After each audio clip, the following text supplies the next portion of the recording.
others have reacted to the ideas of postmodernism. So now is the magical moment that I'm going to try to share my screen. I'm getting a little better at this, so let's see what happens.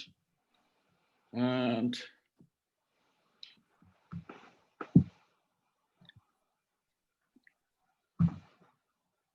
still just a second.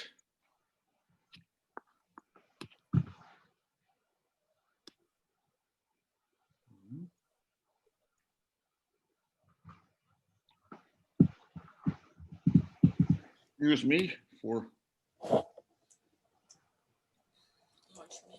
where do I go?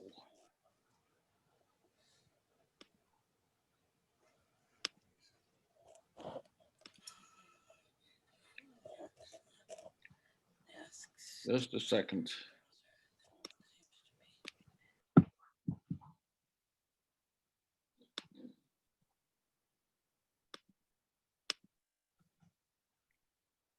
Okay, sorry about that.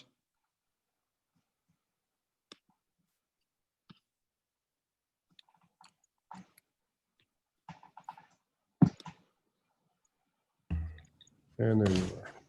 There, put the, Okay, your sound. I know how you do it that way. Yeah, this. Yeah. Okay.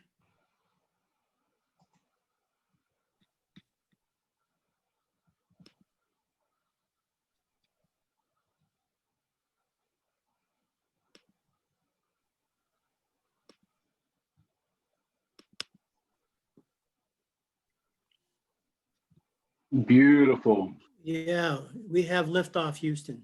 I think it's there, isn't it? Well, Yes, it is. one day I will really master this. But okay, responses to postmodernism.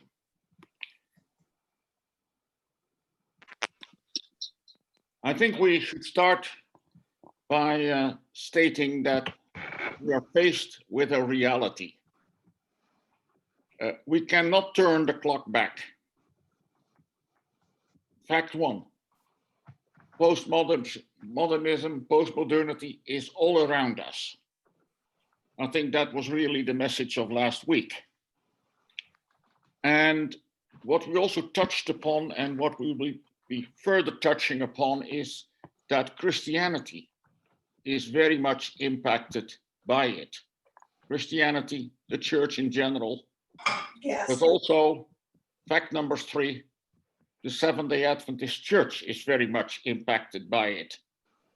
And that is in particular the topic for next week.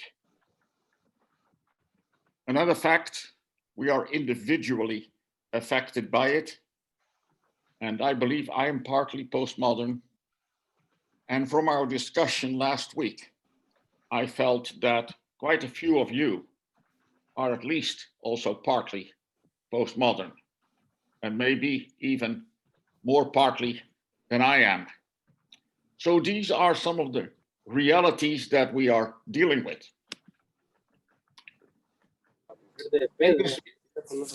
Sí, cómo no. Ahí viven enfrente. Was there anything that... Okay, I'm just continuing then. The postmodern search for meaning, and some would call that meaning God, postmodern search for God, whoever, whatever that word means. We find a number of things that are important to keep in mind. There is an increasing spirituality, not everywhere, but in many places, also in the Western world. An interest still in religion. With many, there is an openness to the supernatural. There is a strange interest in angels. Look at the many books that are appearing on angels and on miracles. When it comes to God and whether he exists or not, people don't know for sure, but many feel that they sometimes have flashes of something or someone who is out there. But whatever that God is, they don't like the patriarchal God that they have heard about or that they think is there or they know is there in the Bible, in particular in the Old Testament.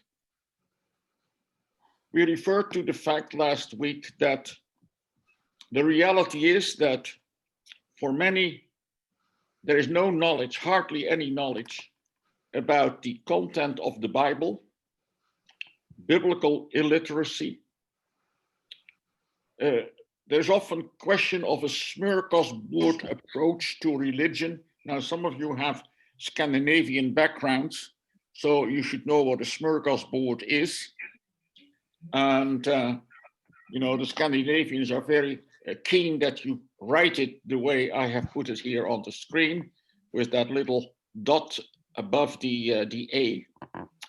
That is, a table full of dishes of all sorts. And in particular, when you have that as breakfast, that is a very rich way, I think, of living. And I always enjoy when I'm in a hotel in Scandinavia, and there is such a rich buffet, such a smorgasbord to start the day. That is very often the approach to religion. Pick and choose from all kinds of traditions and just make your own dish. The rejection of the institutional church, sometimes very vehemently, and of those who work as professionals in the institutional church. Yet at the same time, in this age of individualism, there is also often a sense of wanting to belong to a community where dialogue can take place and where people can talk together and experience things together. Very positive thing of the postmodern search for God is a strong sense of justice, of a feeling that there are so many injustices in this world and that the institutional church has often played a role in these injustices. So these are some of the elements that the postmodern that characterize the postmodern search for meaning, the search for God. Well, what are then the options for postmodern Christians when they see the postmodernism around them, when they see how people are searching for some meaning? What are the options for those who still call themselves Christians, who still consider themselves to be part of the Christian movement? Many are really feel threatened. They don't know what to do. And some feel that maybe the safest way to go is back to fundamentalism. And well, we'll come back to that later in this presentation. I don't feel that that really is an option. The second option is that we make a critical choice, that we reject some elements that we feel cannot be made compatible with the gospel, but maybe we can also accept some elements. And maybe in particular, we could search ourselves for a better balance between the ratio, reasoning, and feeling. And I believe, and we'll talk about it next week, that certainly is a challenge for many Seventh-day Adventists, of have a better balance between the ratio and feeling. The element of deconstruction, I think that's a very valuable element that we can take from postmodernism, maybe adapt somewhat, but use to deconstruct all kinds of things. And that is why in the fifth presentation in this series, we'll talk about deconstruction, particularly on the basis of the book by John Caputo, What Would Jesus Deconstruct? So that would be the second option, to take some stuff and leave some. There are many others who have tried to form some kind of synthesis and have developed forms of theology that really have integrated postmodernism. Now, whether that does justice to the gospel, to the basics of Christianity, that is something that is for each of you to decide. We see that when Christians, people who still believe that they want to be Christians, they're talking about these issues, then this is just a list of the things that they have to deal with. Epistemology. So when you talk with people about religion, where do you start? Revelation, reason, or experience, like most of the postmodern people would like you to do. In the debate with the postmoderns, there is the matter of subjectivity versus objectivity.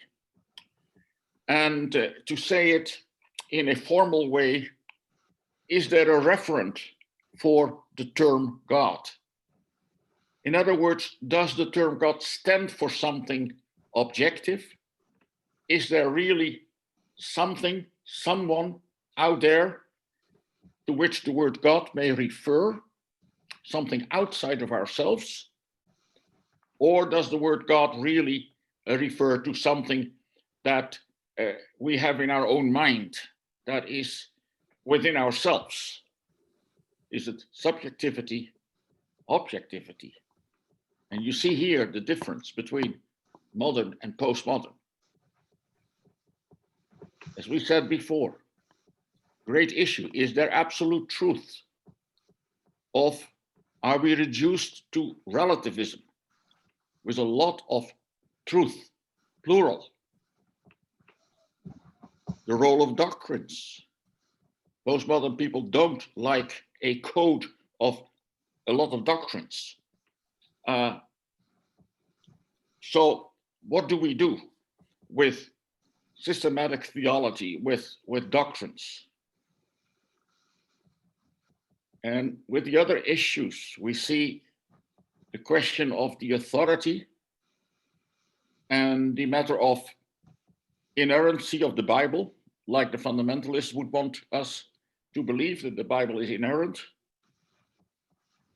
Must we go back to that, hang on to that, for fear that we lose the value of the Bible? Or can we agree with the postmoderns that the Bible is in fact just like any other texts, and that there is a multiplicity of interpretations, that there are as many interpretations as there are readers of the Bible? It's a very important issue. And of course, if you have this plurality of views, of world views, then how can we be sure that Christianity has more value than the other world religions? Why should we be Christians? What is so unique about Jesus Christ?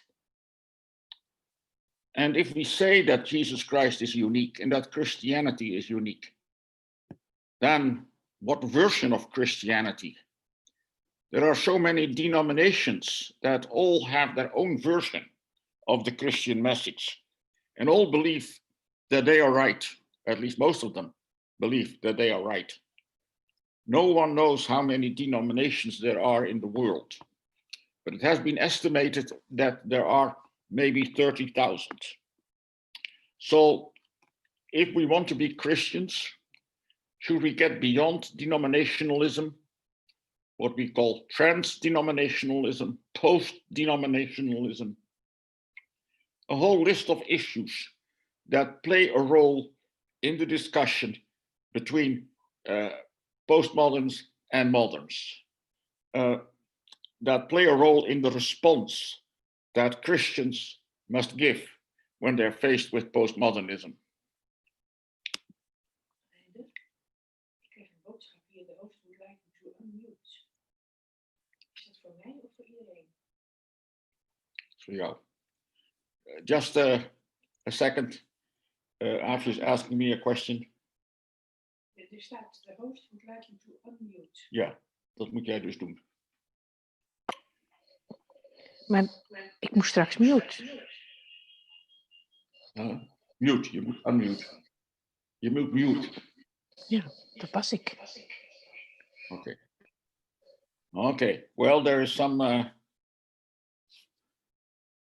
discussion here about muting and unmuting for Af's computer, but I think we have solved it. Reinder, I got a note on my, for everybody, I got a notice on my screen to unmute too, saying the host is asking you to unmute. And I don't know why that's happening. So maybe that's what happened there too. Yes, that's what happened. Correct. Okay, so just mute. Well, then shall we just proceed without solving this problem? You know, you can't solve all problems at the same time, can you?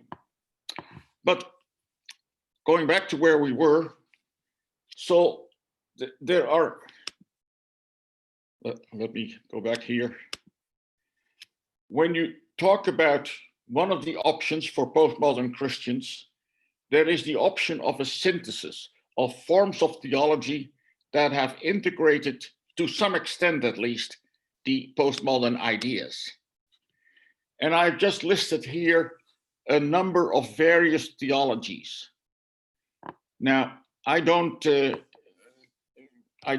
that I know really enough to discuss this constructively, but I know the terms.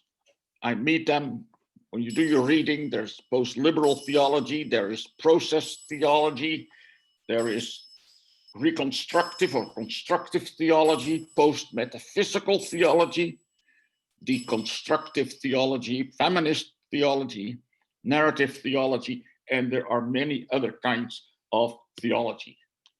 And something that most of these theologies have in common is that they try to bring some synthesis between the postmodern thinking and traditional theology. Just one example, post-liberal theology. It's probably one of the most known of the various types of theology that I just mentioned. It tries to bring some kind of consensus between evangelicalism and liberalism. The propositional content, doctrinal content is relativized. And that is something that you see in all these various recent types of theology. The doctrine plays a much lesser role than it used to do in most theology. Post-liberal theologians, they speak in terms of analogy. They say, for instance, God is light. But when we've said that, we must take a step back because it's unlike any light that we know, but our descriptions are as true as we can make them. You know, we are not pretending that we can say, we can see exactly how everything is, what truth is. Our descriptions are not the final word, but we can make our descriptions as true as we can. No one system is valid. We all start somewhere. But these post-liberal theologians say, let's just start from the basis of religious commitment. And let's try to learn the language of theology. And then further knowledge, Lindbeck says, George Lindbeck, one of the well-known theologians in this school of thought, says, knowledge of God comes from participating in the core practices of the church. So there is much more emphasis on experience than there is on doctrine. And there is the realization that we only know, as Paul would say, we only know in part. Well, this is post-liberal theology, just an example of the various types of theology that are a response to the postmodern ideas that are floating around. Some have said that post-liberalism, post-modernity is like the New Age. Let's see. And indeed, the New Age, it's a term that is as vague probably as postmodernism. We discussed that postmodernism can really be an umbrella term for many, many different phenomena. And that is true of New Age as well. But there are similarities. There is the emphasis on spirituality. There is the emphasis on the non-cognitive, the non-institutional. There is the mixture of traditions, interest in ecology, and also an interest in angels. Those are some of the things that the New Age believers have picked up or have in common with people in general who think in postmodern ways. But there are differences. The New Age people, they are thinking in terms of holistic concepts, and the postmodern does also, but the postmodern person is much more stressing also the differences that are there. One of the key differences is that New Age is optimistic. Postmodernism tends to be pessimistic. New Age, full knowledge, often esoteric knowledge, gnosis, Eastern religions, but also Gnosticism being the roots for full knowledge, whereas the postmodern person will say, no, all our knowledge is fragmented. It's only partial. It is never that final full knowledge that the New Age adept believes is attainable. For the New Age person, man is pure. For the postmodern, man is fragmented. No evil. For the New Age people, evil very much accentuated by the postmodern. And whenever the postmodern talks about evil, he will always mention Auschwitz as the greatest kind of evil that we can think of. The New Age person believes in a kind of cosmic plan that will end in the age of Aquarius, and the postmodern person does not have any trust in grand stories. So there is an overlap between New Age and postmodernism, but there's certainly also a significant difference. Other reactions, for instance, fundamentalism. Fundamentalists, we know, stress the inerrancy of the Bible. It is a very modern way of looking at the Bible. Before the modern period, and at the beginning of the modern period, the idea of inerrancy was not really there. It is only later in the modern period that this idea of inerrancy is being stressed. Well, I don't want to spend too much time on fundamentalism because I think that we all in this group agree that that could not be an option.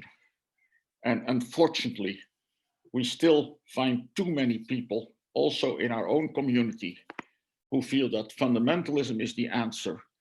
The plain reading of the Bible is the answer in order to make sure that the uncertainty of postmodernism is kept outside of the door. I want to spend more time on the reaction of evangelicalism. And to some extent, I want to count Seventh-day Adventists as part of that. Evangelicals, they will say that postmodernism is morally inadequate. That's where they start. They say in our response, whatever response we give, we must try to be faithful to the gospel, and we must affirm propositional truth. We cannot be totally, not everything is relative. There are some things that we must state, call them doctrines, foundations, pillars of truth, whatever. There are some elements that we must build on and affirm, while our focus is on Jesus Christ. That is the starting point for the evangelical response to postmodernism. The postmodern view leaves us dissatisfied. Most evangelicals will say we must affirm a principle of creation, of maybe intelligent design, because that is the most credible explanation of the world. Now, there's no agreement as to how that principle of creation or intelligent design should be further explained. Some would say, well, that means that we have to find some kind of theory or view that accepts the findings of science, but at the same time wants to hold on that there is a God who is in charge of all kinds of processes. And so the idea of creation will still stand. Then there are others, of course, who say, well, if you want to keep the doctrine of creation, then take the biblical view, 6 days, a very recent creation. And we know some in our own community, of course, who still hang on to that idea. Most evangelical Christians will say that the existence of a moral law is a reasonable assumption. And that means that also there is a lawgiver in some way involved in putting the moral law into the conscience of the creatures that were created. And the Christian view of man, the evangelical Christian would say, is the most satisfying. So that's where most evangelical Christians will start in their dealings with the post-Christian ideas. And let me, in the rest of our talk this morning, focus on a number of these issues then that the Christian, the evangelical Christian, to some extent, and maybe in many ways, the Seventh-day Adventist Christian has to deal with. The issue of absolute truth, that is something that the evangelical Christian has to deal with. Is there a firm foundation? Is there truth, capital T? Can foundationalism, which is the traditional view that yes, there is truth, there are certain basic doctrines that you can build on, that you can know, that you can prove. Will that stand, foundationalism? Many theologians today would say, no, that is asking too much. There is not that total certainty, that total proof. But we can go for some kind of moderate, what they call modest foundationalism. where they say, well, not everything may be provable, not everything may be totally certain, but there are sufficient arguments, and the arguments fit together, they are coherent.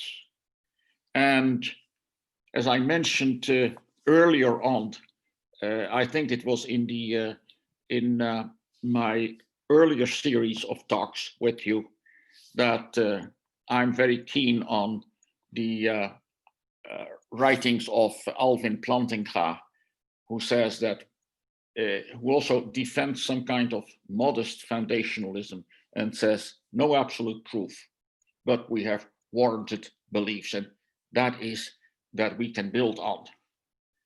And most evangelical Christians say the belief that God exists competes with the belief that God does not exist. But then, if we have to choose between those two, we choose the belief that God does indeed exist.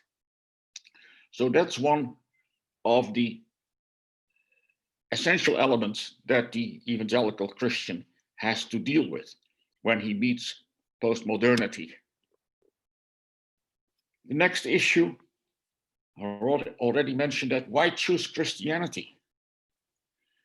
The evangelical Christian will say, well, total relativity does not make sense, because not everything can be simultaneous true. There are many things that are similar in different world religions. There are many things that point in the same direction. But there are also things that are totally different. And logic tells us that when things point in different directions and things are totally different from one another, then they cannot all at the same time be true. So then you have to choose and think what is most convincing, what fits best with what we see around us. And then the evangelical Christian will point to Christ. He is a historical person and is a very convincing role model. The story of Christ is a consistent story. And as we discussed a couple of months ago, the existence of the church is a strong argument for the fact that something happened. In fact, that the resurrection of Jesus Christ happened, that the Christ story is something that can be trusted. And the evangelical Christians will also say that Christian ethics is something that works for us. So why choose Christianity? Are these reasons strong enough? Whatever it is, one of the issues that we have to deal with. Can we believe? What is the basis for our belief? If we cannot be absolutely sure, if we have only warranted beliefs, then maybe we should risk taking a leap of faith, as Paul Ricoeur says. Paul Ricoeur is a French philosopher, wrote many books about hermeneutics, French Protestant actually, which is of course quite seldom because 95% of France is Roman Catholic. But Paul Ricoeur, he challenges us that take that risk, take the leap of faith, as he calls it. And he says, becoming religious and coming to faith is something like learning a language. If you want to learn a language, then go to the place where that language is spoken, where you can immerse yourself in that language. And I think that many of us who have learned another language know that that is true. And Afi and I, we found that our knowledge of French increased sharply and quickly when we were living in a French-speaking environment. And that is true for most people. Going to live somewhere among people who speak a certain language, that's the quickest way the best way of learning a language. And Paul Ricoeur says that is true also for religious language, for the language of faith. You must go to places where that language is spoken, meet people who speak that language. And that is a way of learning the language of faith. He also points out that knowing is not always rational knowing. There are other ways of knowing that do not need the kind of proof that is scientific, etc. So he says, seek the atmosphere of faith. And the practice of faith leads to a maturation of faith. Now, I don't know what you think, but I find that a very attractive approach, and I think it works. But what about the Bible? How do we deal with postmodernists who say that the Bible is not a very special book, but it's like any other text? Well, we must convince them that they first of all must read the Bible. And it's surprising to note that many people have an idea about the Bible without ever having read the Bible, or certainly not more than maybe short portions. In fact, that is an issue that we find more and more also in our own circles, that people have all kinds of ideas about the Bible, but they have never read the Bible, certainly not the whole Bible from beginning to end. So people must read the Bible. And they must read the Bible in a recent version, most of us, because most of us would not be able to read the King James Version, or the, well, most languages have such a version that was, that dates back from the 17th century. Here in the Netherlands, we have the translation that was created at about the same time as the King James. And there are still groups of Orthodox believers who feel that that's the only translation that they can trust. But for most people who are biblically illiterate and who have postmodern ideas, that won't work. They need a recent version, and they need to read rather than study the Bible. They should just try to read it almost like any other book, and read whole sections and see what it does for them. There's the question that we may ask, and I think it's a reasonable question to ask. Is what I read history? Must it be totally accurate historically in order to be truth, in order to be meaningful for us? Karl Barth said that the Bible is self-authenticating. He means that it's difficult to prove, it's impossible to prove that the Bible is this special book of revelation, that the voice of God. But he says the Bible becomes the word of God when we allow ourselves to come under the influence of the Bible. And the Bible then does something for us. It shows itself. Somehow we have the experience that there is something special about it.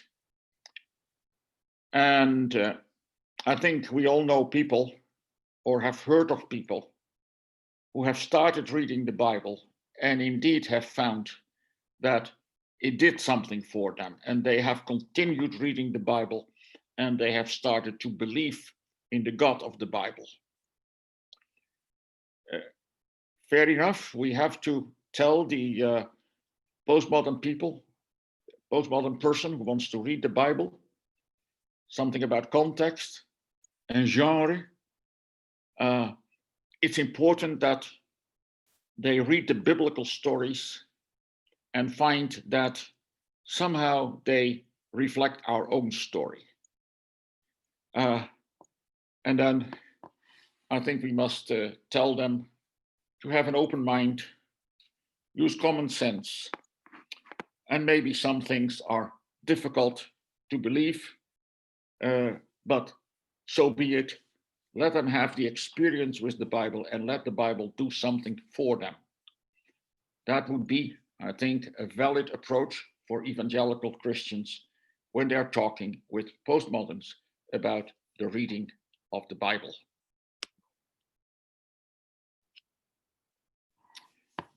Postmodernism does not believe in big stories, the grand narratives, the mega narratives. But could we not try to convince them that idea that there can be no big story is problematic, because in itself that becomes a mega narrative. And some of the mega narratives, the grand stories of the past, may no longer work for us. But could not some other story still work for us? Could not the story of Jesus be such a mega story, meta story? Why not? And maybe as Seventh-day Adventist, we have a very interesting concept in the great controversy, the cosmic controversy. Is that not a defensible mega story, grand narrative? Is that not what we see in the Bible? Is that not what we see in the world around us? The conflict between good and evil, and what we see also in ourselves. So maybe defending this type of a mega story is a possible option for the evangelical Christian. Let's consider that postmodernism maybe has some justified criticisms of the modern period, of the ideas of the modern period. They may have, in particular, a justified Christian criticism with regard to the strong stress on reason, ratio, rationality. Postmodernism may tell us, may convince us that deconstruction is needed, that there is much in church and theology that may disappear, maybe should disappear. And then the question comes, what would Jesus deconstruct? I think with many evangelical Christians that we do need some doctrines, but maybe there is too much emphasis on the doctrinal content of our faith and too little on the experience of our faith, spirituality. Maybe we can learn from the postmodern approach that our interpretations are never absolute. The absolute truth is a person. I am the truth, Jesus Christ. A relationship with Jesus Christ is being in the truth. And many Christians have been far too sure about their own interpretations. Many Seventh-day Adventists today are, I believe, far too sure about the interpretations that they have inherited from a former generation or have come to themselves. So I think these are some of the things that we need to consider. We need to, when we consider postmodernism, strive for balance. And I've listed here 4 things that I think are important. And maybe they could well form a basis also for further discussion today. We may be suspicious about comprehensive doctrinal systems, but there must be a structure in what we believe. Problem is, if there is no structure, we very soon find that we don't believe in very much anyway. So we may be suspicious about comprehensive doctrinal systems, but let's try to also keep some structure to what we believe. The church There are problems with the bureaucratic and centralistic structure of many of the denominations, ours included, but let's go for balance. Some rules, some agreements are needed in order to function. The value of historical criticism remains, but the Bible must be primarily read as the vehicle for God's choice, for God's voice. And then there is the fact that we need community and the idea of individualism, the idea of value of each human being is important. These two must be kept in balance. So here are some of the things that I think we can learn, we can take from the postmodern approach to life and to religion, and learn from the postmoderns. That was my last one. I thought there was another one coming. So, well, David, I think that is it for this morning. And so I hand over to you. And I think you're probably going to propose that we have a little break. You're right. Thank you, though. First of all, thank you. Again, I'll say something that these topics are not ones that one can say, well, I think I'll put together a PowerPoint on this subject this week. No, this represents years and years of work and thought and experience. And we are benefiting from that big investment the Bruinsmas have made in this very, very important topic. We will take a break now.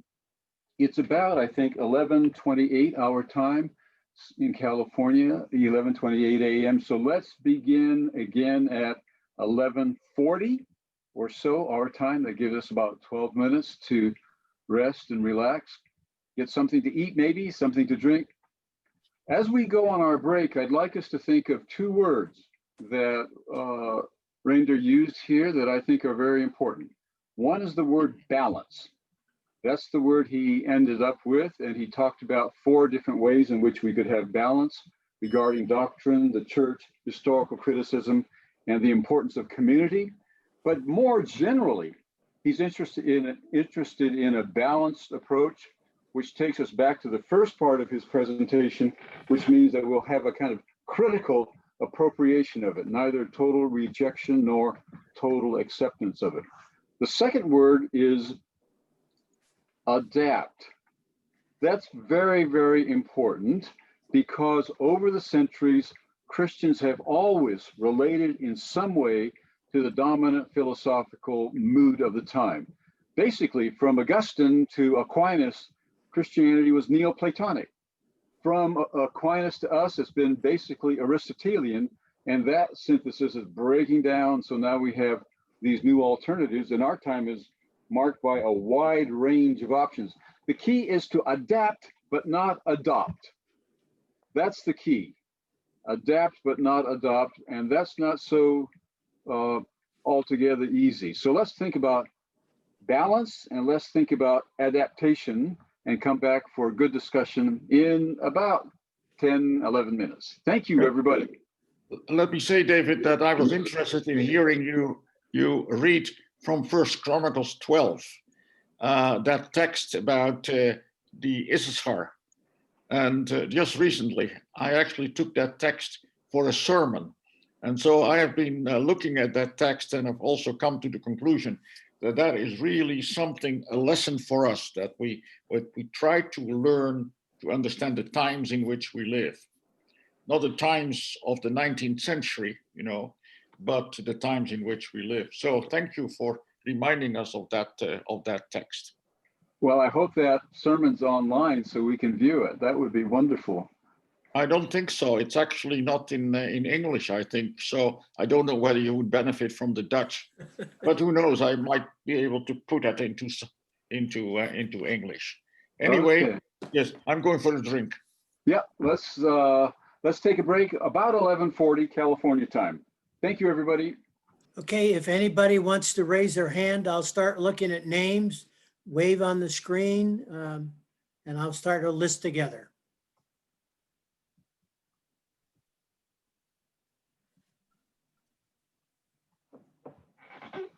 Horace, are you there? I'm here. This is McKinley. Can you put me somewhere in the middle of your list of people, please? Okay, McKinley in the middle. Thank you.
Opaque here, you can see the, if there's ink in there, you can see.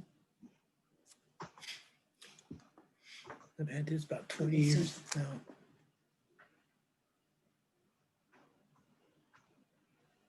Can't see it. That means there's ink in there. Oh. I have to walk around a little bit. Yeah, I'm just looking at my list here. Okay. So I sat there on the bottom step, cat, and kind of gently let her go upstairs to the left. Yeah, that's what I did. Now she knows where to go. Yeah, yeah.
Hi, Forrest. I'm here. I'm here. Okay. Do you have anybody who's willing to get us started? Yeah, I do. But first of all, I have a side question here from Terrence. Are these presentations, can you pick up the slide, the PowerPoints, Reinder? Well, I could make the PowerPoints available. If you tell me how to do that, that will. Well, I'm sure we could find out. One of our class I members can was send asking. them. I can send them to David or to you or to anyone if you then know how to distribute to people who might be interested. Yeah, Sure, we can do that. If you can send it to us as an attachment, we'll send it out to other people as an attachment too. So that should work. Will do. Okay, thank you so Great. much. All right, thank you. Yes, our first question is from Eduardo. Okay. Again, what we're interested in is adapting, not adopting. There's a joke in theological circles that says Paul Tillich said he used existentialism to pose the questions and Christian theology to provide the answers. But in fact, he used Christian theology to pose the questions and existentialism to provide the answers. So that's the difference between adopting and adapting a philosophical point of view. And the more self-conscious we can be about this, the better. Otherwise, we just breathe in the philosophical notions of our times without giving them any critical reflection. So that's why presentations like Dr. Bruinsma's are so important. Another thing, we have to talk about science. The postmodern critiques, plural, of science are sometimes helpful and sometimes exceedingly unhelpful. So we need to talk about that sometime in the future. I think this series will go through January, start something else the 1st of February. So we'll have time to talk about that. I don't want my surgeon to be thinking that where my appendix is a matter of discretion, a social construction of reality. I think it'd be really nice if he or she knew where it was. Now, that differs on what side of the surgical table the surgeon is on. So perspectivism matters, but still, we need to have some concrete objectivity when we are dealing with life and death matters. Okay, over to Eduardo. Forrest, Could you put me down? could you put me on the list, please?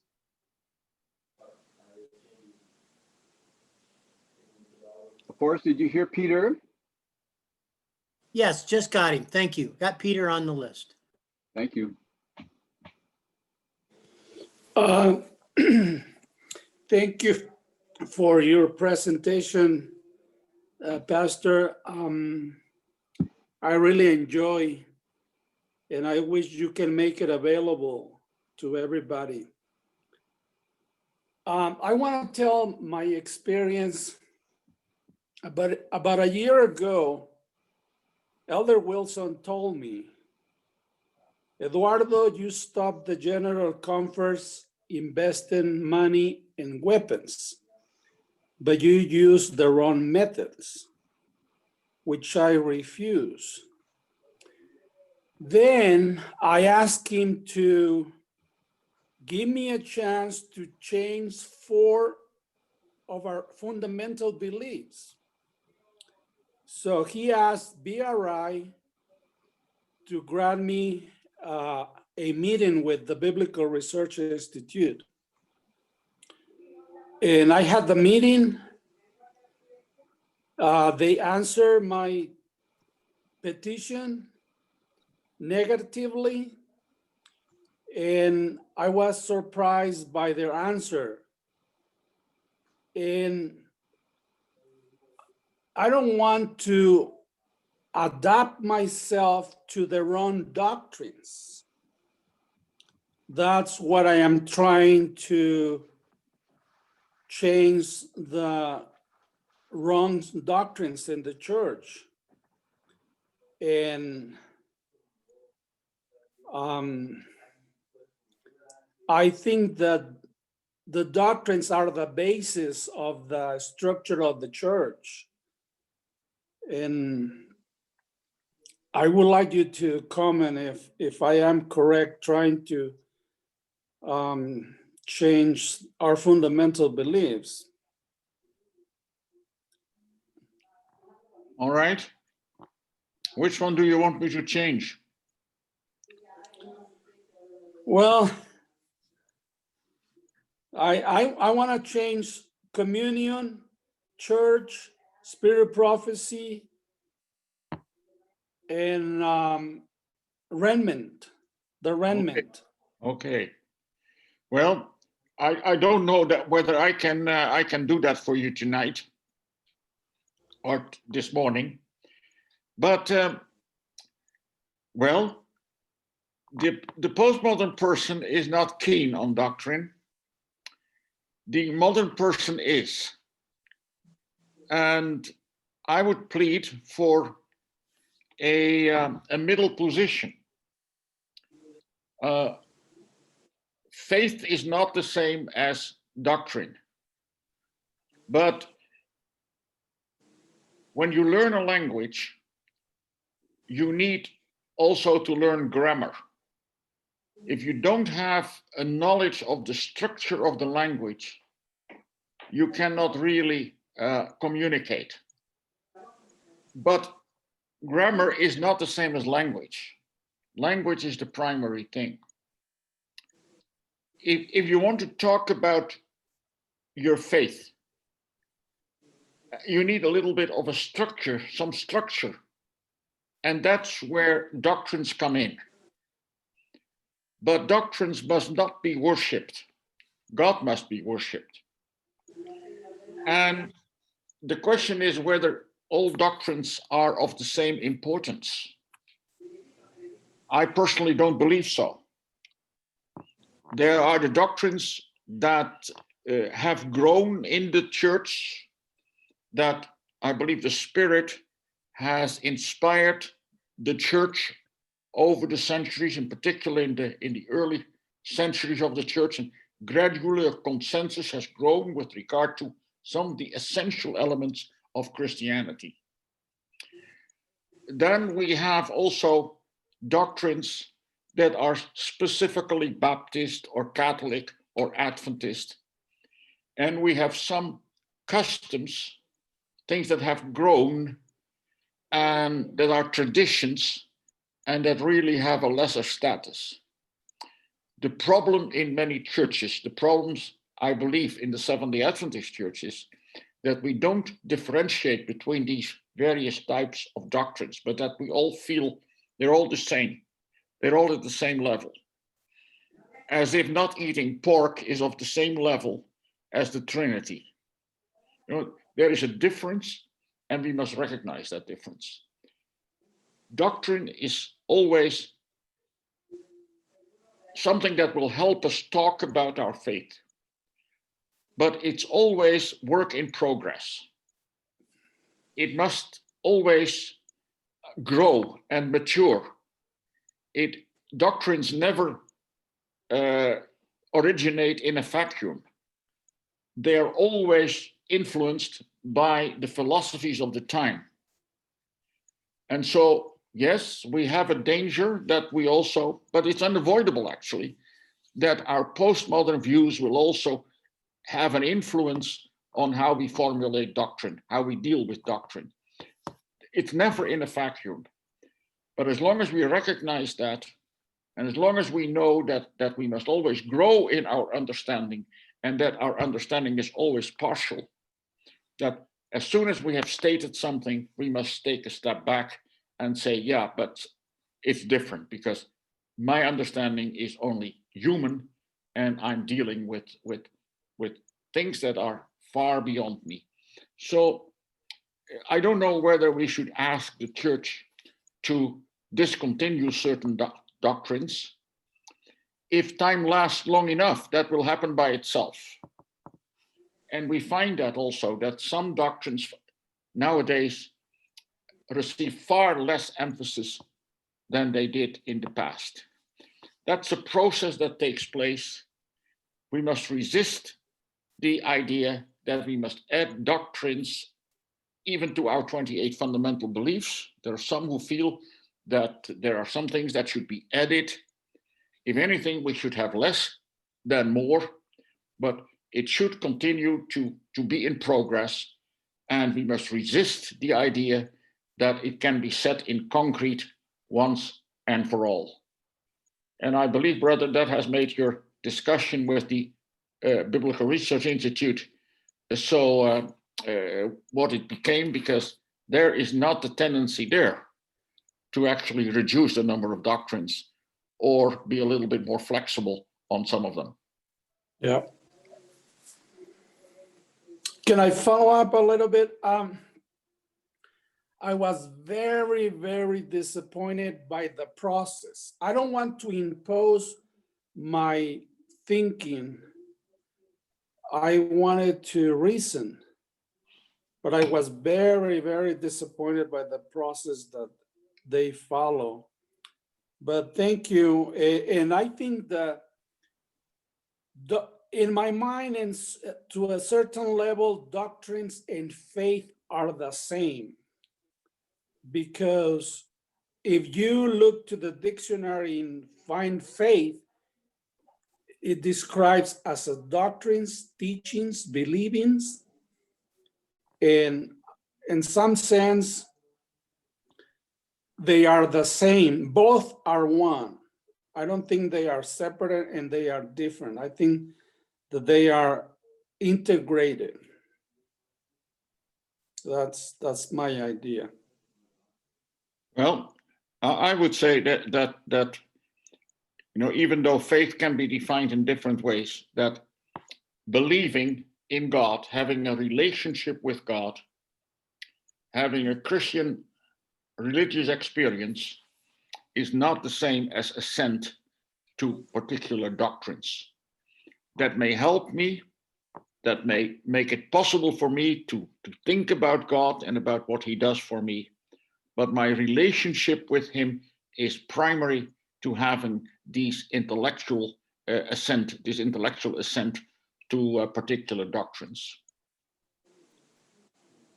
Thank you. Okay, thank you very much. I'm going to go to Jan McQuiston.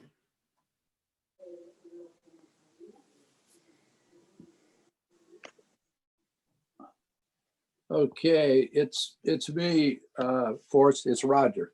You don't look like Jan, but go ahead. You don't look like Jan. Yeah, well, I shaved this morning. I should look more like her. But anyway, I just have a couple of comments. I'm going to put this on. Here we go. Elder, I really, once again, appreciate the outline in this whole discussion because I think it's so relevant for today. And I find myself to be more of a postmodernist than a modernist. And one thing is, you talked about religious institutions and practices. I'm wondering if the music of today is more postmodern than modern. In other words, it seems to me that we hear little of the old hymns, but more of the 7-Eleven type music that with a lot of repetition and more in the area of praise, I would imagine. But is that would that be a symptom or a part of the postmodern view in music as such? And I have another couple of observations, but I'll just leave it at that for the moment. Well, I'm not qualified. I'm not qualified really. I'm not qualified really. There is an echo. There is an echo. Can somebody solve that for me? Auntie, can you do it? Okay. I believe I did solve it. Okay, I'll try again. Okay, I'll try again. Oh, hold on. I'm gonna fix it again. Hold on, I fix it again. Now it should be okay.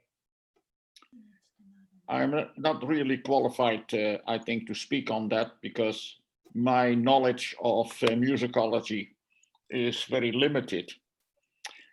I would say it's not all in the domain of modernism and postmodernism.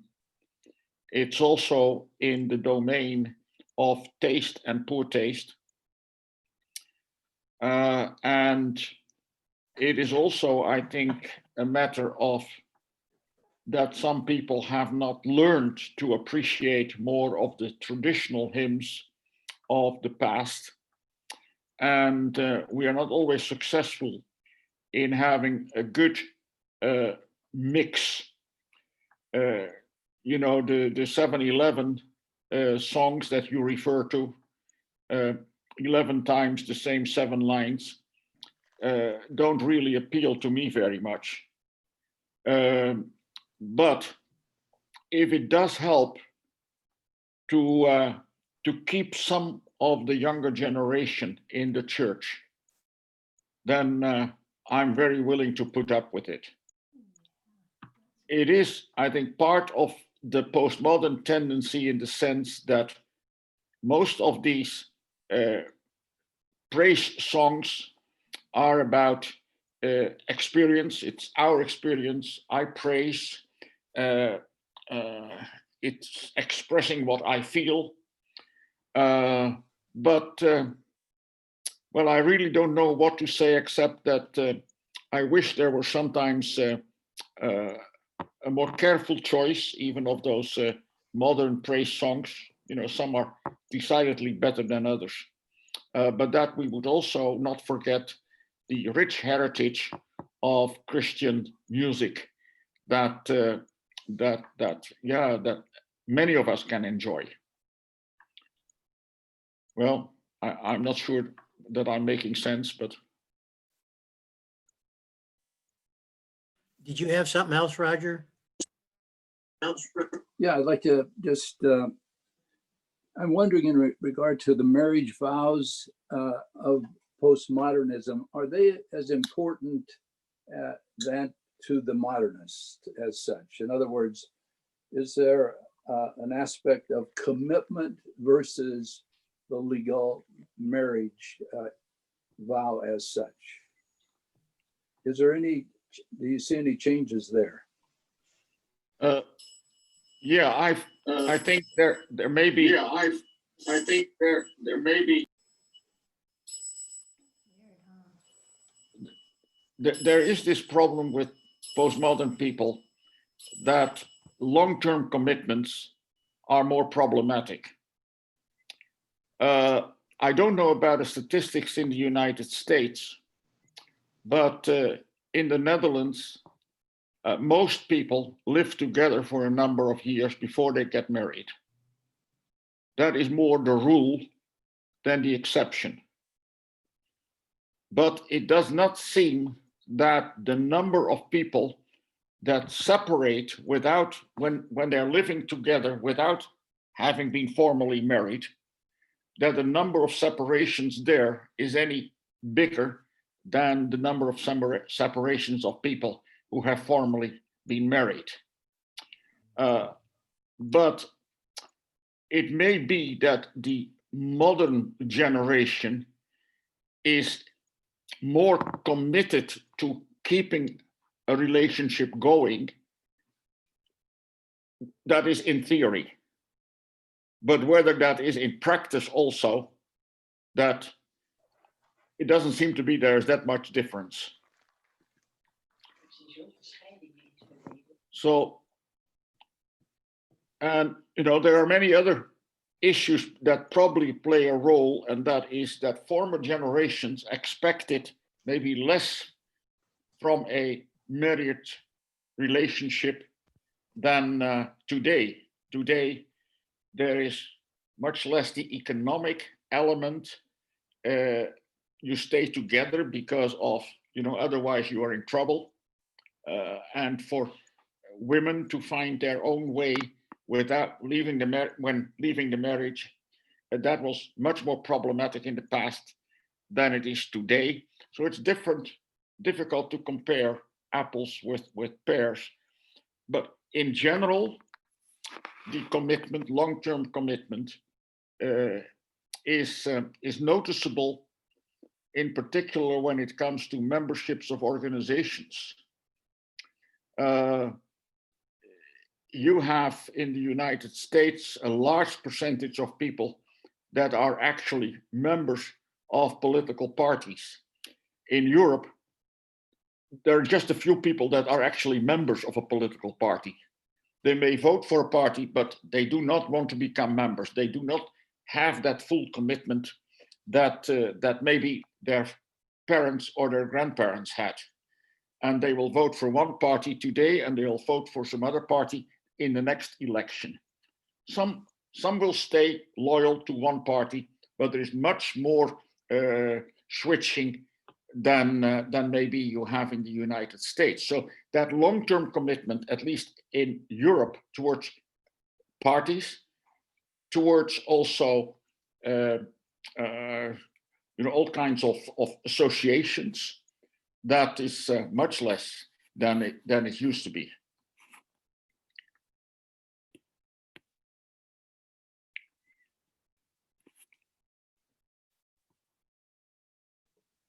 Well, thank you, Elder. Just one more comment, if I may, because you mentioned that the modernists are more positive, the postmodernists are more pessimistic, using those two words. And I'm wondering if you might say that the modernists are illusionists.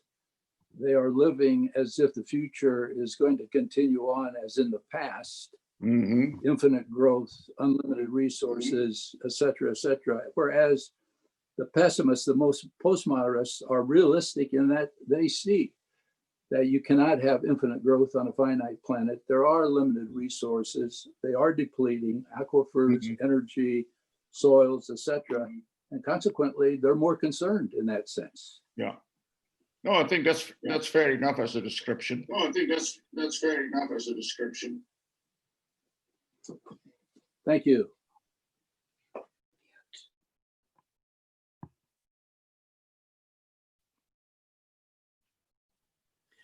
Terrence, you were asking a question on the chat. Would you ask that question for the whole group, if you would, please? Yes, I guess, my desire would be to come up after listening to these discussions. And by the way, they have been very helpful in understanding some of my own feelings.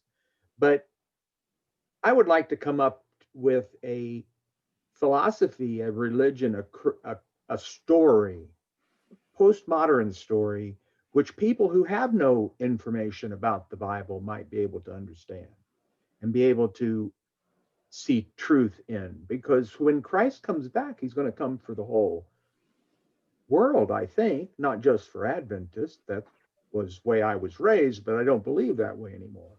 So I'm wondering, is there a way to develop a postmodern story which integrates the Christ story, but is freely, unconditionally something that would appeal to the modern people, the postmodern people? Are you thinking of something that resembles something like C.S. Lewis did or Tolkien did? Well, absolutely. I've certainly read those books. I'm sure they have some influence on me. But I guess I would lean toward a Christological universalism. Okay. But are you thinking of something, of some literary way in that could be packaged so that it would attract postmodern people? Is that what you're saying? More how we would develop a community locally that we could fellowship that way with. Okay. Because I think in the end, we're going to be saved individually. We're not going to be saved as a collective. That is certainly true. At the same time, the very fact that we are talking together this morning is that we like to be in a community. But it's also technologically amazing what we've been able to do. It is truly amazing, and you wonder, whether that is right on time to have this technology when we're dealing with a pandemic like we do today. Absolutely. But Rick Rice, and I don't know he is with us today, but he wrote this book, Belonging, Behaving, Believing, or in the Believing, Behaving, Belonging. You've heard of that book, huh? Yes. If not, it's worth reading. because he makes a very important point that the community that postmodern people want to be part of is not based on the fact that we all have the same idea, but the fact that we are accepting one another and that we can feel comfortable with one another. So in the past, it would be that people first would want to believe the same thing as the church or the local community. We expected them to say yes to all the doctrines, and then they begin to belong to that community.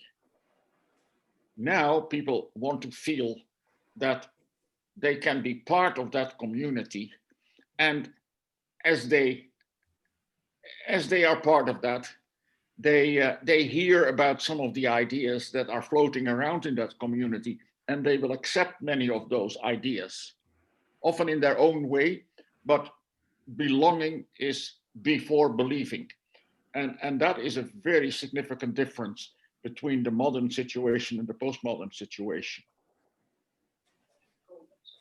Thank you. Okay. All right. I am going to go to Peter now. Peter?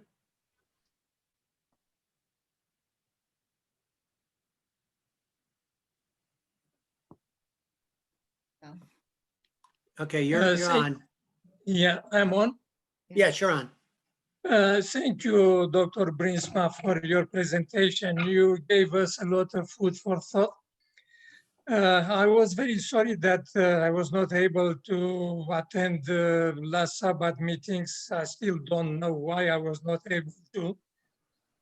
And I don't know exactly what you're talking about besides what you mentioned this morning. But I don't know in details what you are talking about. I have a few questions and a few comments, and eventually we can take one by one in succession, not to spend too much time, because I imagine that there are many others that are interested to ask questions or comments. The first question that I have is, do you think that we can know God without understanding him?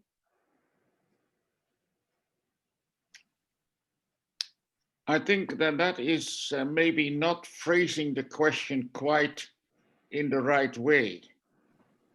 Of course, there must be some understanding if we are going to have a relationship. But at the same time, we all realize that a relationship must deepen over time,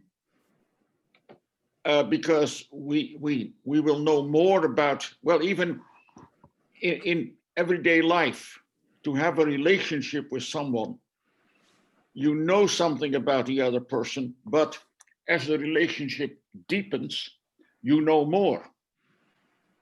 And we all know that even when it comes to the persons that you're closest to, you don't know everything about that person.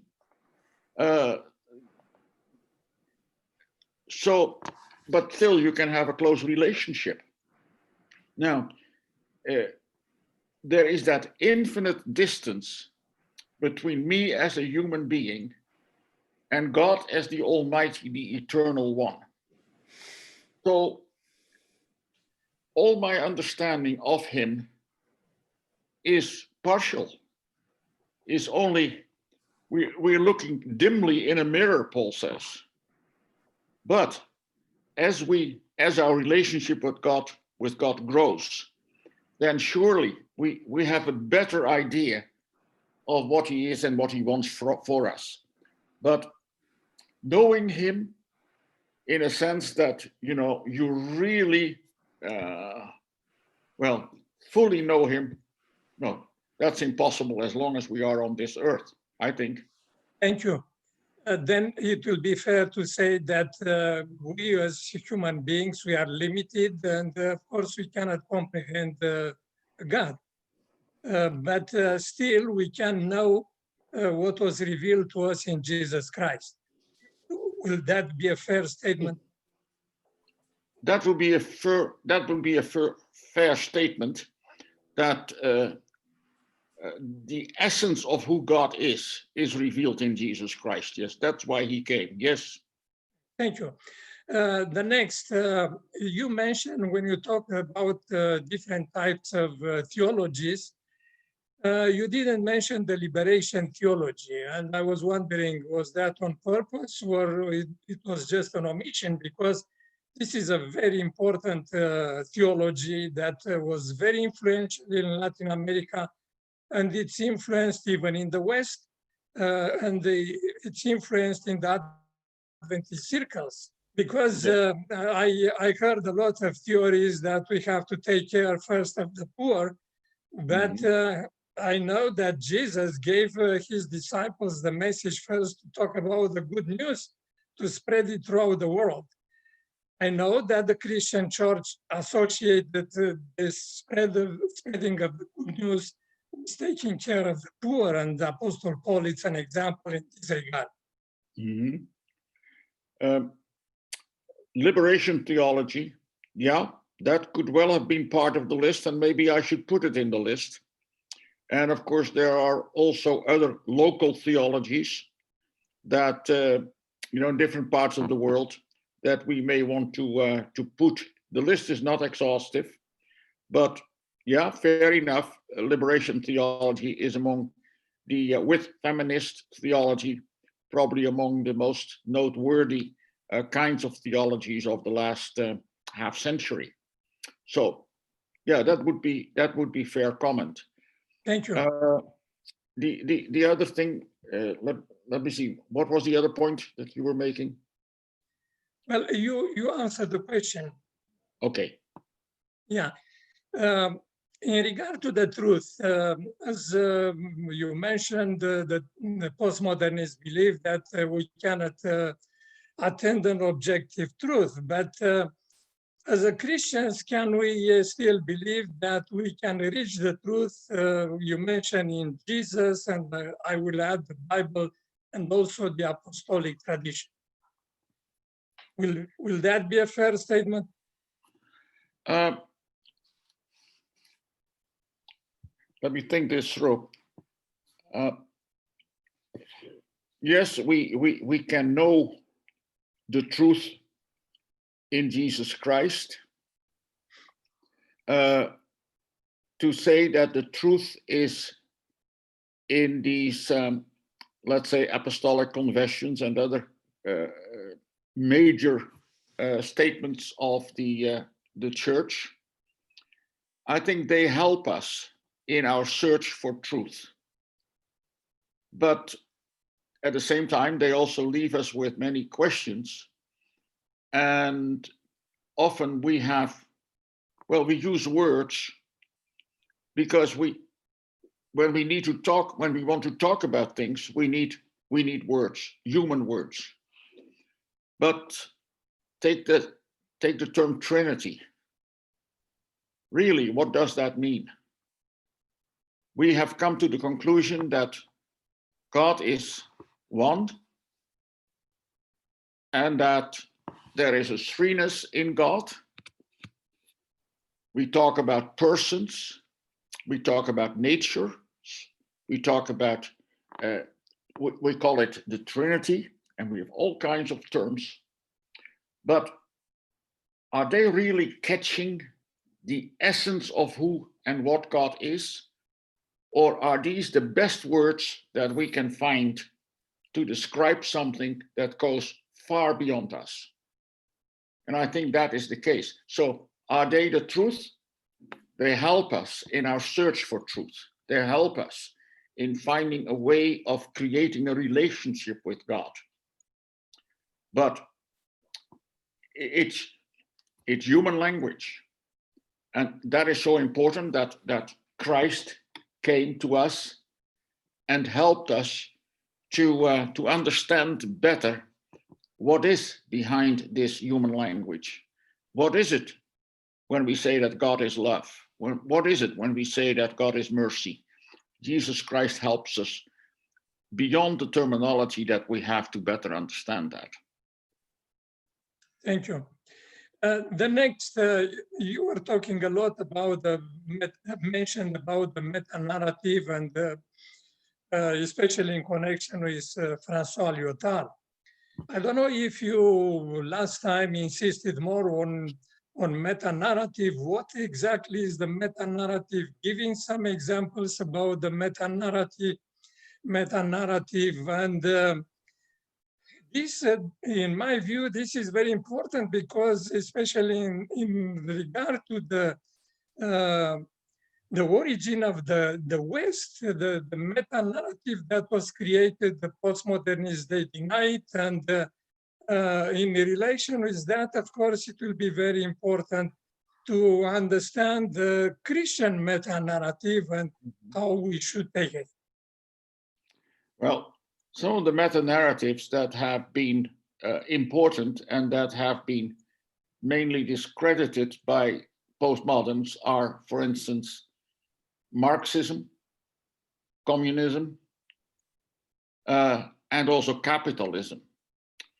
For many, those were the grand stories, the umbrellas, and everything ought to be fitted underneath those umbrellas. And the postmodern people say, no, that is not, we can no longer accept that. That doesn't work. And of course, they also reject then the Christian narrative. What I have been trying to say is that from an evangelical point of view, and that would include also Seventh-day Adventist point of view, we would say, well, some of that criticism with regard to meta-narratives is good. That is, we accept that. Some of these meta-narratives of the past, really, we have seen that they don't work. They cannot serve as an umbrella, as an explanation for all the aspects of life. But as a Christian, I would still suggest that the Christ story is a meta-narrative that I want to maintain. And I have added that maybe a Seventh-day Adventist, when we think about the great controversy, and I know that's a loaded term because of the book that has that term, and some have positive and some have very negative feelings towards that book, but it has been an important point, in an important thing in many Christian streams, and certainly also in Seventh-day Adventism, that there is this cosmic controversy between good and evil. And that is something that we see in the world. At least when we look as believers at the world, that's what we think we see. We see that in the Bible. And yeah, quite frankly, unfortunately, we see that in ourselves, you know, the struggle between good and evil. So I think that the evangelical Christian, and I include myself among them, would say, okay, that the criticism regarding some of these meta-narratives is valid, but I don't want to do away with the idea that there are certain things that really give an explanation of yeah, the totality of life. As Thank a you. Christian, that is what I would say, yeah. Thank you. The next, we were talking also, you mentioned about the knowledge, and also David in his introduction read from the Bible in regard to the sons of Issachar that knew the times and understood them. Say that again, I didn't understand that. In regard to the knowledge, you mentioned the importance of knowledge in your presentation. Yeah. And also David mentioned when he read from the Bible in connection with the sons of Issachar, that they knew the times and understood what was going on.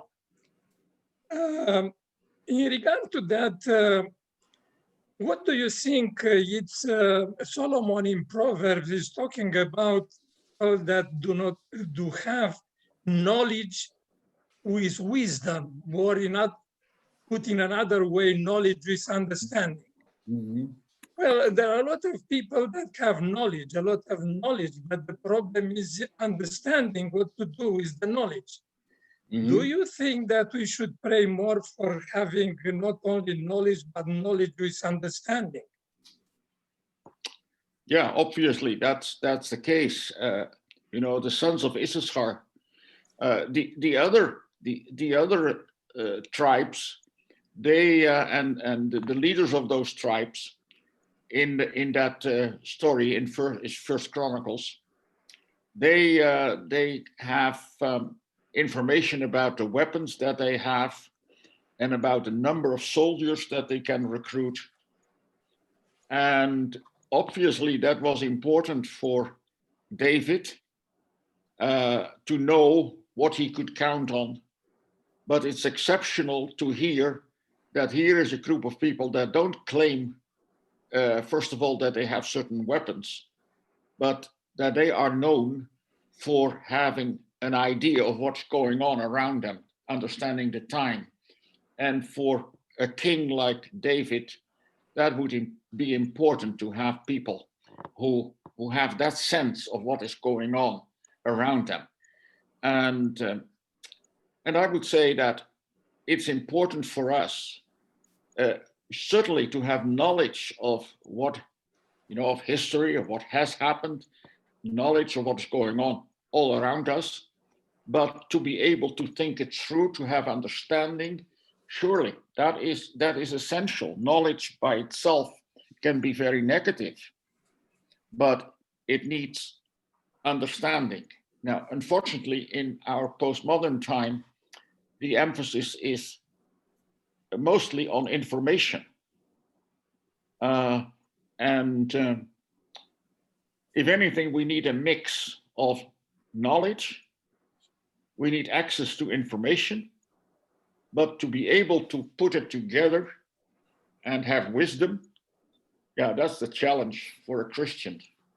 And we should pray for that, yeah. Thank you. And the last comment very quickly. Do you believe that Bible is not a historical book, but it contains historical facts that are interpreted in light of God's revelation? Well, do I believe that? I personally believe that the Bible is the Word of God, that the Bible has the important revelation that I need to be saved. Does the Bible have historical problems, inconsistencies, things that contradict, maybe historical inaccuracies? Yeah, maybe, and I don't care, because that is not why I read the Bible. When we talked a couple of months ago about the resurrection stories, I mentioned that, for instance, when you compare the 4 gospel stories, the number of women at the grave of Jesus Christ, they don't correspond. One gospel has 4 women, another gospel has 2 women, another gospel has 1, another gospel has none. So what is it? That is not why we read the Bible. And you know, there is a particular way of dealing with history also. You take the books, the historical books in the Old Testament. They are salvation history. They are primarily about what God does for his people and how people have responded to his working with them. So I'm not a fundamentalist who believes that the Bible is totally inerrant. And actually, Seventh-day Adventists did not believe that for most of the time of their history. Fundamentalism has become more stronger in recent years, and this philosophy of plain reading, you know, it just doesn't work. So, but of course you asked, what do you believe? Well, that's what I believe. If others want to believe something different, that's fine, but that is where I stand. Thank you. Okay, thank you. I want to go to McKinley now. McKinley, you're at bat. Thank you. In respect of the class's time, I would like to hold my comments over until next week, but I do want to just make this, I'll share this other thought. I was greatly blessed last week by the genuine sharing of the class, and I'd like to thank Laura, Kirsten, Karen, Kimberly, Pat, and Judy for their heartfelt sharing. And to Laura, having served in local church leadership before and knowing how challenging it can be to recruit, thank you for bringing art to your local church. And I want to encourage you from Hebrews 6:10, even though people might not have appreciated what you did. This is what it says: "For God is not unjust so as to overlook your work and the love that you have shown for his name in serving the saints as you still do." So I just want to leave that word of encouragement for you. Thank you. And so I'll just wait until next week to share my thoughts. Okay, thank you, McKinley. You know, George, you've been asking some questions in the chat. Do you mind asking them for the whole class? Where are you, George? Did George leave us? I guess George left us. No, he's there. Oh, there, okay. He's there. No, I'm still here. Here you are, okay. Did you want to ask your question for the whole class? I don't believe I put a question there. I put a little comment. But, Well, comment. Yeah, sometimes I wonder if at this point in time, we are encapsulated still in a way too Adventist mentality and thinking process that we might have difficulty to move on a little bit according to the movement of the pendulum from modernism, postmodernism, or beyond postmodernism. And what I mean is having our attention more focused on our own local church or local Sabbath school, as we do here, than being way too concerned with what the denomination, the official, structure is doing or thinking or deciding or writing. 27, 28, maybe 29 soon, things like this. I've been just wondering about that. I wonder what Dr. Bruinsma would say about that. That is among the things that we'll discuss next week. But you are very right that for many, Adventism was kind of a meta-narrative. Yeah. Everything was the church, and we were part of this grand movement worldwide and doing all kinds of glorious things. And of course, we were found in the narrative in the book of Revelation. First, we were compared to the church in Philadelphia, and then the interpretation changed and we became the church of Laodicea. But we are the remnant, and eventually, of course, we'll have the seal of God, where others have the mark of the beast, and we'll be among the saved that stand on the sea of glass. This grand narrative of which the Adventist church was in the center of things. That is what many more postmodern Adventists have lost. And they focus much more on the local community. Many, and this is not particular, this is among the young people, but it's also among many of the older people. They couldn't care less about the conference or the union or whatever, because they look at their local community. Mm-hmm. Now, of course, it will be interesting to see whether this current pandemic will have a major influence on on that kind of situation.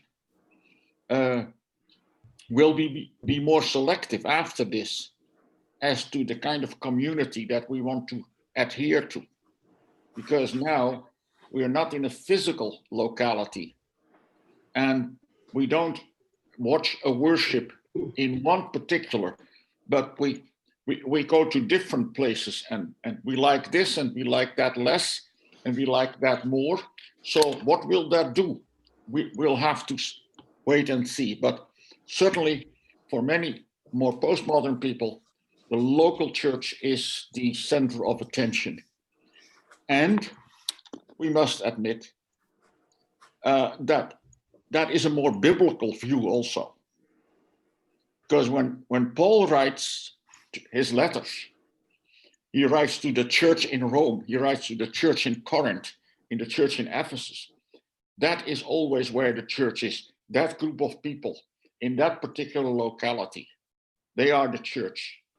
And so I think that's a very biblical way of the emphasis on the local community.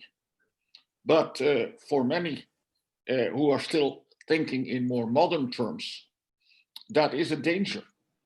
And they feel that the church is in danger of fragmenting, that we need all the things that of organization at the different levels in order to be able to hold us together and to stay united. And uniform, by the way, in our way of doing things and believing. But yeah, you're right. Thank you for the comment. Yeah, just quickly, because for 40 years I have been in this new mode after Desmond Ford's crisis and all that stuff. I engage into this more local mode and have been like this since. And I think that many people are, becoming like that more and more. But I'll be looking forward for the discussion next week. Should be very interesting. Thank you. All right. Okay, David. Is that George? Does that answer your discussion? Yes, thank you. Okay, all right, thank you. David, I'm going to turn it over to you because I don't have any more questions on the list here. Thank you. Thank you very much, Forrest. Thank you very much, Dr. Bruinsma. A comment, an announcement, and then an opportunity. The comment is this. True, we are emphasizing the local congregation more and more. However, the local congregation may be geographically quite far away. I asked the pastor of the university church, one of the pastors of the university church, how many are viewing their services these days? 30,000 people a week are turning into the Loma Linda University Church. For them, the local church is in Loma Linda. And that's where they are finding their meaning. And we will see if that continues after the hopefully the pandemic settles. So that's a different thing. Now, I would suggest that these 4 societies may be of interest to you. They are the Association of Adventist Women, the Adventist Society for Religious Studies, the Adventist Theological Society, and the Society of Adventist Philosophers. Let me read that again. Association of Adventist Women, Adventist Society for Religious Studies, Adventist Theological Society, and the Society of Adventist Philosophers. Why mention them? Because they all have their meetings, that is all 3 of the subsequent ones, have their meetings the week before Thanksgiving. So Thursday before Thanksgiving Thursday, they all start their meetings, and for the first time, they will be on Zoom. So you don't have to travel to some far off distant city and live in an expensive hotel for a week. You can view from your own home. So you look up these different societies on the internet, pay your modest dues, they are modest, and then you can view what theologians from around the world are saying on important matters. So the opportunities we have to expand the number of people who are participating in these societies is remarkably improved. So Dr. Bruinsma will be back with us next week and the week after that, and we will continue this series on postmodernism through January. We need to take a look at postmodernism and science, and we need to take a look at postmodernism and mission. And we will have 3 sessions with Dr. Robert Ford on what we will call the saga of an Adventist scientist, pre-modern, modern, and postmodern. That will be his own personal journey. So we move along. Here's the benediction. The Lord bless you and keep you. The Lord make his face to shine upon you and be gracious to you. The Lord lift up his countenance upon you and give you peace. Amen.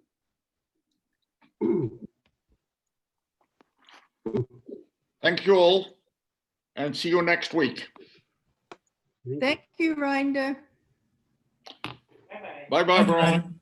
Very good. Thank you very much. Bye. Bye-bye. Bye-bye.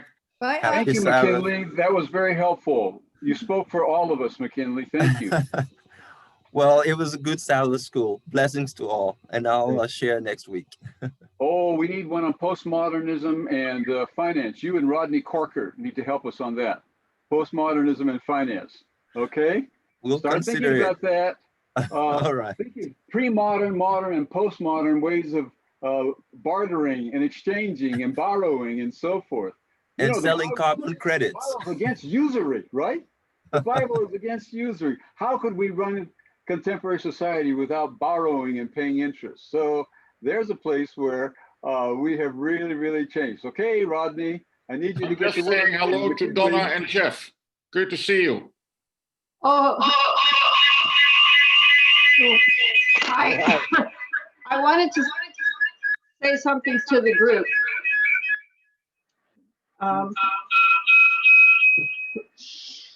I don't know how to do it without echo.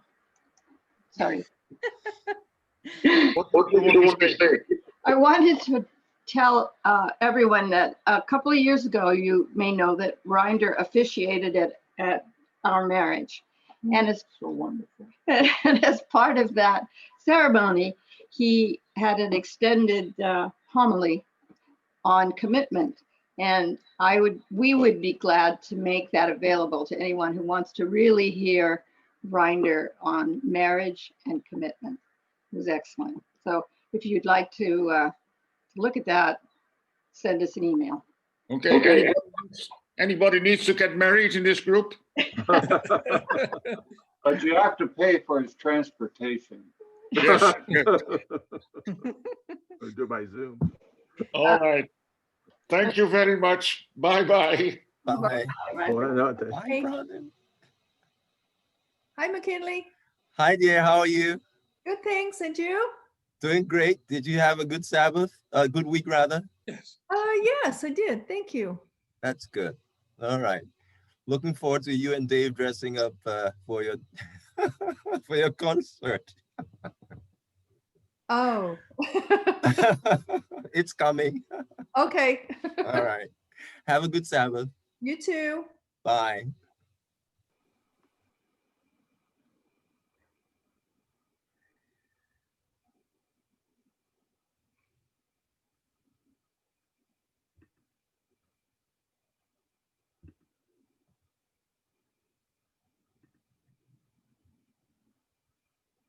Henry, can you hear me?